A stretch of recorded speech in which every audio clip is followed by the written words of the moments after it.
지난주 증시가 큰 폭으로 하락했습니다.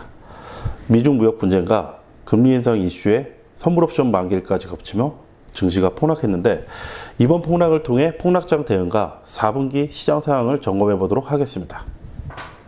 시장 및 주가가 폭락할 경우에 손실회피 심리라는 인간 본성으로 인해서 불안, 공포, 우울, 분노, 이런 부정적인 감정이 심리에 상당히 많은 영향을 미칩니다. 이는 바닥에서 투매를 하게 되거나 손실 복구를 위해 파생 상품에 손을 대게 하는 좋지 않은 행동을 이어질 가능성이 높습니다. 그렇기 때문에 잠시 행동을 멈추고 마음부터 진정시킬 필요성이 있습니다.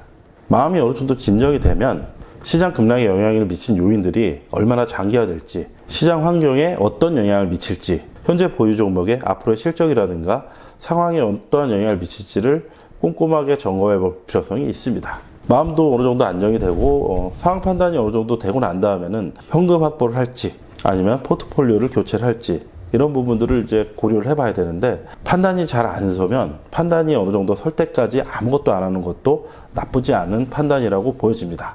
과거에도 폭락장들이 여러 번 있어 왔는데 과거 폭락장으로부터 배울 게 있습니다. 블랙스완 같은 돌발 변수가 발생을 하게 될 경우에 이는 펀더먼털보다는 어떤 대외적인 변수로 인한 일시적인 폭락이기 때문에 의외로 생각보다 빨리 주가가 회복되는 경우가 많습니다.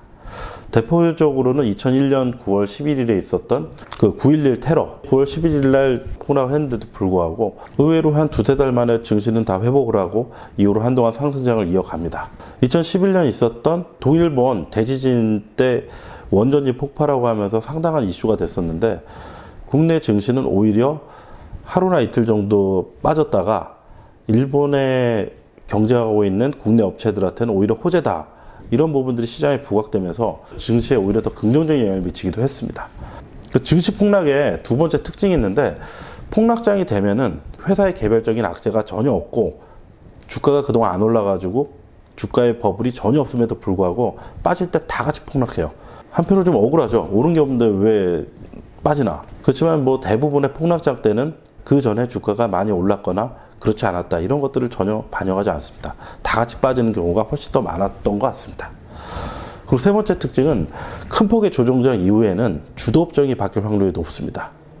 대표적으로 우리나라 증시의 가장 큰 폭락장은 IMF하고 2008년 금융위기, 리만 사태 때를 볼 수가 있는데, IMF 이후에 통신하고 인터넷, 코스닥 버블이 이제 상당히 크게 벌어졌는데, IMF 이전에는 이러한 회사들이 크게 주목받지 못했었습니다. 리만 사태 이후에는 환율이 급등하고 고유가, 이런 측면들이 부각이 되면서 차화정이라는 주도 업종이 새로 크게 시장에서 주목을 받았는데, 자동차 같은 경우는 환율에 대한 수혜를 상당히 많이 받았고, 정유주나 화학주 같은 경우는 유가가 크게 빠졌다가 유가가 상승하면서 가격이라든가 이익률을 극대화하면서 주가가 크게 올랐던 그런 대표적인 수혜 업종이 되었습니다. 아무리 큰 위기가 와도 펀더먼털상의 문제가 없을 때는 시간이 지나면 대부분 회복이 됩니다. 4분기 시장 상황을 한번 좀 점검해 보자면, 글로벌 변수가 이번 폭락에 많은 영향을 미쳤는데, 미중 무역 분쟁과 보호무역, 이 부분이 아직 해결되지 않았습니다. 그리고 미국 금리 인상도 올해 안에 2번 한다, 1번 한다, 여러 가지 의견이 분분하지만 어쨌든 한 번 정도 이상은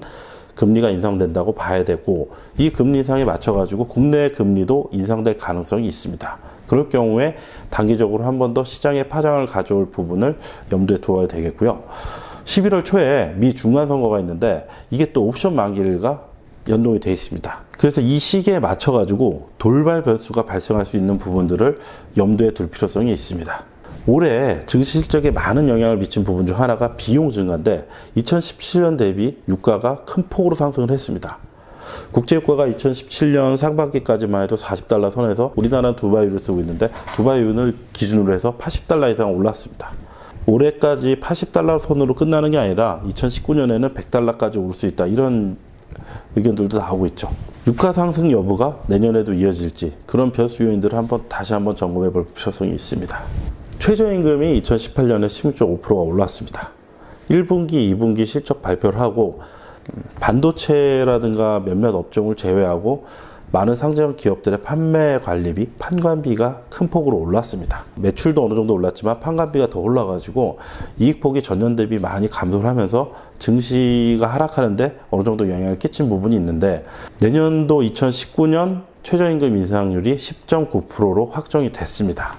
2년에 걸쳐서 26.5%로 상당히 큰 폭의 상승이 됐는데, 판매되는 제품의 가격 인상을 했다거나 아니면 원가 절감이라든가 비용 효율화 이런 부분에 대한 대응이 되지 않은 기업 같은 경우에는 내년에도 이 최저임금 인상의 여파에 영향을 받을 가능성이 어느 정도 있다, 이렇게 볼 수가 있겠습니다. 기업의 저평가 여부라든가 가격 전가를 어느 정도 반영을 했는지, 그런 것들을 바탕으로 주가에 선반영됐는지, 앞으로 좀 더 영향을 미칠지, 이런 부분들을 세세하게 따져볼 필요성이 있어 보입니다.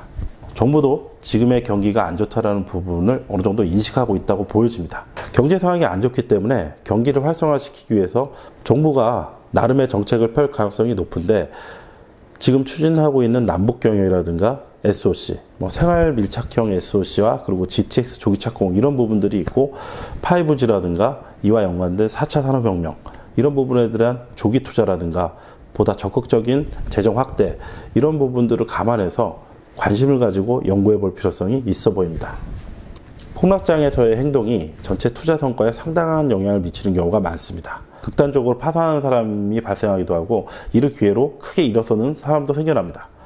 잘 연구하고 대응해서 하락장을 기회로 만들 수 있는 투자자가 되기를 응원하겠습니다.